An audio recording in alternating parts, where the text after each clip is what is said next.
The next item of business is portfolio questions and on health and sport. Would those members... Sorry, I'm away off on a debate. It's not. It's parliamentary questions. Terribly sorry. Portfolio questions. In order to get as many people in as possible, if we could have succinct questions and answers, please. Number one, Maurice Corrie. Thank you, Deputy Presiding Officer. To ask the Scottish Government, in light of reports of shortages, what action it is taking to ensure that there will be ample supply of the flu vaccine over the winter months to meet demand. Joe Fitzpatrick. Thank the member for the question, and I hope the Presiding Officer will accept that this will be a slightly longer than I would do for the rest of them, given the public interest. So we are aware that there have been process issues within Movianto, that's the contractor supplier to store and distribute flu vaccine, that have resulted in some NHS boards experiencing a delay to their delivery of one of the flu vaccines for over 65s, that's ATIV. We are assured that there is ample supply of flu vaccine within the system, that the majority of delays have been resolved and that the remaining delays will be resolved by the end of the week. We are also aware there have been delays for all areas of the UK for a proportion of the children's flu vaccine, Fluens Tetra, and we're working closely with Public Health England, who purchased the children's flu vaccine on behalf of all areas of the UK, to understand the impact of these delays. In the meantime, we're working with Health Protection Scotland, NHS boards and other relevant partners on plans to ensure that all eligible children get their flu vaccine as soon as possible. And I'd like to reassure parents and families that we're doing everything possible to minimise any disruption caused by this delay, and we anticipate that the full allocation of Fluens Tetra for Scotland will be received over the course of the season. This is obviously completely out with our control, and we would continue to urge people to be vaccinated, eligible people to be vaccinated, as we know that that is the best protection against the flu. Maurice Corrie. I thank the Minister for his answer. We're now a month into a flu vaccination programme which is experiencing disruption into the provision of vaccinations for primary school-aged children. A number of health boards, including NHS Greater Glasgow and Clyde, based in my own region, have reported delays due to supply issues. Last year, there were supply issues with vaccines to the over 65s. This year, it is the primary school children. What reassurances can the Cabinet Minister give me that, and this Chamber, that these issues won't become an annual occurrence? I think I answered the member's question specifically about the child flu vaccine. This is a UK-wide problem. The vaccine is purchased by Public Health England for the whole of the UK, and as I said, we expect the vaccine to be distributed across the UK in time for during the course of the flu season. Supplementary, Monica Lennon. Thank you. The most recent uptake figures show that only 2.5% of preschool children have received a flu vaccine compared to 18.6% at the same point last year. What assessment has the government made of the possible impact this could have over winter, and what advice is government giving to parents who have not yet had their child vaccinated? Joe Fitzpatrick. We're absolutely determined to do everything that we can to make sure that the flu vaccine is available for children across Scotland, and I would encourage everyone who's entitled, whether it's a child or an adult, everyone who's entitled to the flu vaccine, please go and get your flu vaccine because it is the best protection against the flu. Question number 2, Peter Chapman. Thank you, Deputy Presiding Officer. To ask the Scottish Government what steps it is taking, given the warnings from NHS Grampian about its ageing workforce. Jean Freeman. In NHS Grampian, there have been increases in whole-time equivalent staff numbers aged 50 and over, but these are partially offset by increases in younger age bands 20 to 29. Of the 3 key care-providing staff groups featured, only nursing and midwifery has a profile of notable increases in older age bands. We are increasing the number of training places for medics, nurses and midwives in the North East. The 2019-20 intake of nursing students at Robert Gordon University and the University of Highlands and Islands was increased by 9.7%. All of this means we are progressively growing more of our talent in the North East. Recent media coverage also highlights the positive working relationship between NHS Grampian and Developing the Young Workforce Murray, including an event that took place on the 8th of November to encourage young people to consider a career in NHS Grampian. Just before I call Mr Chapman again, in relation to supplementary questions, there's been quite a few people pressed their buttons. Can I remind people it should be about NHS Grampian, if that's why they're pressing? Mr Chapman. I thank the Cabinet Secretary for that answer. And given that Dr Gray's Hospital has already experienced downgrades in women and children's services due to a shortage of doctors, what assurances can the Cabinet Secretary give to patients that this won't happen to other services at hospitals within NHS Grampian? Jean Freeman. So, of course, the issue in Dr Gray's is slightly more complex than Mr Chapman has said, and I'm very happy to write to him in detail about that, bearing in mind, Presiding Officer, your concern for short answers. But in Dr Gray's, work has undergone in phase 1 of the plan to return those services to their full capacity. Phase 2 is also on track. I have signed that off, but there has been an additional complication there with new guidance in terms of anaesthetics, which means that there is more work that the board is undertaking in terms at Dr Gray's. I also noticed that NHS Grampian has undertaken a very important initiative with colleagues elsewhere in the public services and the housing sector, and that is looking at the provision of housing in order to encourage the workforce to both stay in NHS Grampian, particularly around the Murray and Elgin area, but also to attract new workforce who may want to come and experience the significant services that Dr Gray's does offer, and that particular opportunity for limited periods as part of their career. Now, that is a good thing. It's much better to be able to get that young talent there in that way, and if housing is part of the barrier, then all credit to NHS Grampian and the local authority and others for taking that initiative. Have supplementaries from Emma Harper, then David Stewart. Our NHS workforce was raised on Tuesday, and I understand that Mr Briggs will be raising this too in a later question. Does the Cabinet Secretary agree that Conservative plans to cut immigration and freedom of movement could send Scotland's working age population into decline, which might cause staffing shortage in NHS Grampian and other boards in the future? That was loosely related. A very quick answer, please, if you wish, Cabinet Secretary. Very briefly, Presiding Officer, yes, I do. I also think it is really important for our NHS, as well as for the rest of our public services in Scotland, that we have full control of immigration powers so we can tailor the policies and the practice to meet Scotland's needs. David Stewart. Thank you, Presiding Officer. The Cabinet Secretary will be well aware that allied health professionals are a key group in NHS Grampian and beyond, but the Scottish Government has no direct involvement in the training. Is this an area where the Scottish Government will re-examine in terms of workforce planning? Again, Cabinet Secretary. We have a creative group of MSPs, Presiding Officer, in this chamber. Yes, I do absolutely agree that allied health professionals, they are key, in, particularly in primary care, but not exclusively there. Secondary care, they also have a big role to play, and in social care.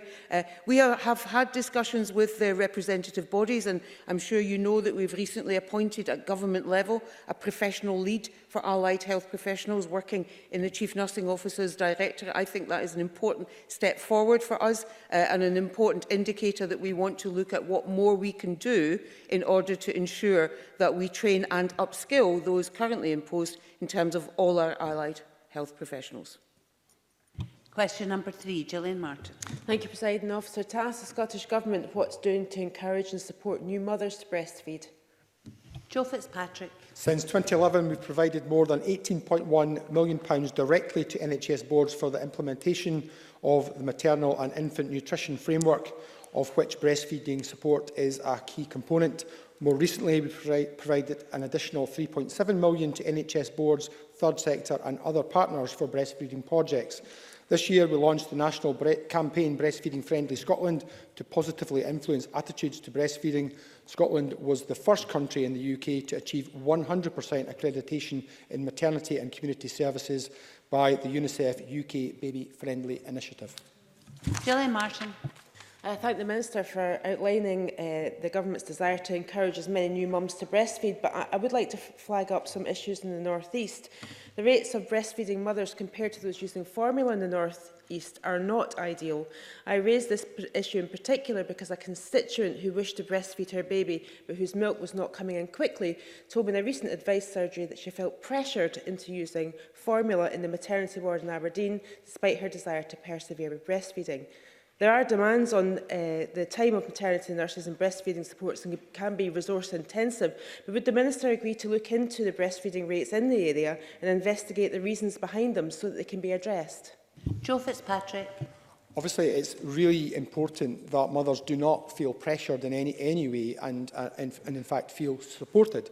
But breastfeeding rates across Scotland are steadily rising. The latest statistics show that NHS Grampian area has a higher number of babies being exclusively breastfed at the first health visitor visit of 45.7% compared to the Scottish average of 37.4%. And I mentioned earlier how we are getting to the point where we now have 100% accreditation of UNICEF UK Baby Friendly Initiative. But I think we need to continue to make sure that we're doing everything we can to make sure that mothers feel supported throughout the period that they're breastfeeding. Short supplementary, please, Rhona Mackay. Thank you, Presiding Officer. To ask the Scottish Government for an update on training existing NHS staff to perform tongue-tied procedures in order to improve the capacity of the service to breastfeeding mothers. Joe Fitzpatrick. We expect health boards to ensure that their staff are appropriately trained and developed for their roles as per the staff governance standards. The standard complements the training expectations set out in individual professional and regulatory regimes. Question number 4, Miles Briggs. Thank you, Deputy Presiding Officer. To ask the Scottish Government what its response is to the Cross-Party Group on Cancer's recent report on the priorities for the future of cancer care, which highlighted concerns regarding gaps in the diagnostic workforce. Jean Freeman. Thank you, Presiding Officer. Today, as I did earlier this week, I want to put on record my thanks to Cross-Party Group on Cancer for its helpful report and the recommendations which fairly set out the key challenges we face and the work we need to do. As part of the Waiting Times Improvement Plan, more than £8.2 million has been made available to date for cancer and diagnostics for 2019-20, so this financial year. This supports radiology and endoscopy services to support health boards in creating additional capacity through the provision of additional sessions, increased reporting and workforce expansion to ensure that those on the urgent suspected cancer pathway receive key tests to rule cancer in or out as quickly as possible. Miles Briggs. Last year, more than 32,000 Scots were diagnosed with cancer.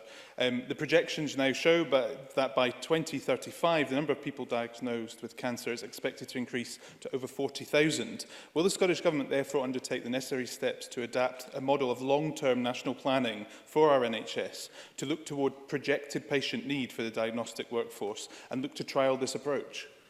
Jean Freeman. So I'm grateful to Mr Briggs for his supplementary. I'm happy to say that is, in part at least, members will judge it when it is published before the Christmas recess, part of our integrated workforce plan. There is work underway that looks at longer term projections over the period of 10 to 15 years to try and understand not only what the expected demand on the health service is, but how the successful integration of health and social care then impacts on that and produces additional demand in the community-based setting. All of that is also factored into, I think, a question that will be answered later, which is how there is a redesign of the cancer treatment pathway to ensure that we can bring more of that closer to home than is currently the case as we take advantage of new technologies. Question number 5, Rhona Mackay. Thank you, Presiding Officer. To ask the Scottish Government what its response is to the NHS Greater Glasgow and Clyde initiative Moving Forward Together, which includes a review of how certain types of cancer treatment will be administered. Jean Freeman. NHS Greater Glasgow and Clyde's plans for cancer services are being taken forward as part of a regional approach for the West of Scotland. This involves a tiered approach to care, from specialist cancer provision at the Beatson to local outreach centres like that proposed at the new Stobhill Hospital. This reflects significant changes in service requirements and delivery, coupled with the introduction of new diagnostic and treatment technologies which have been developed over recent years. Rhona Mackay. I thank the Cabinet Secretary for that answer. My constituent from Lenzie, Tom Herbert, has been campaigning for treatment for certain types of cancer to be brought closer to home, specifically in Stobhill Hospital, for more than a decade following the sad passing of his wife. Does the Cabinet Secretary agree that this plan will mean patients can avoid a tiring journey to receive treatment and that Greater Glasgow and Clyde Health Board should be congratulated for this forward-thinking initiative? Jean Freeman. I absolutely agree, and I think Mr Herbert, who has assiduously campaigned, as Ms Mackay said, on this important issue over a number of years and has made strong representations to a number of health secretaries, should be congratulated and thanked for the work that he has done in that area. And I hope that he feels that his strong work has been responded to effectively. It's not only Stop Hill. I'm very pleased to say that the Vale of Leven Hospital will also be part of this network. It's exactly the kind of service development that we have always wholeheartedly supported, where patients can be treated safely, effectively and timiously in their local communities, closer to their homes as they should be, avoiding some of the additional stress of journey times and travel. Question number 6, Gil Patterson.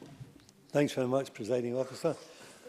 To ask the Scottish Government, in light of the potential impact on NHS Scotland, what is its response as to concerns that the UK might reach trade agreements following Brexit that could lead to an increase in the price of drugs?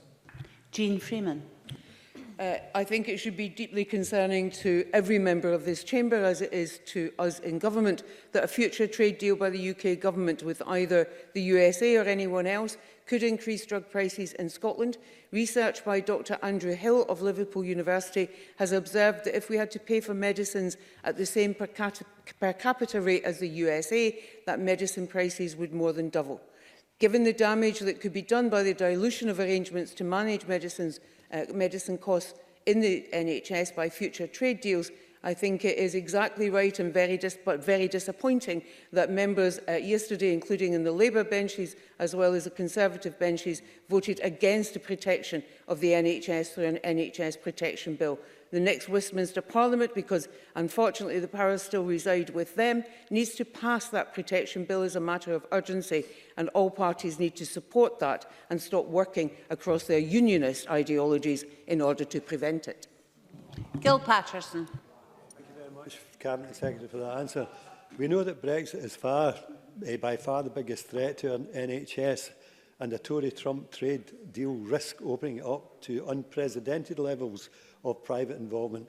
Could the Cabinet Secretary agree that if parties are genuine, that's if they are really genuine in their commitment to keep the NHS out of trade deals, then there should be no party that cannot back an NHS protection bill put forward in the UK Parliament, and that will give the parties in here a second bite at the cherry.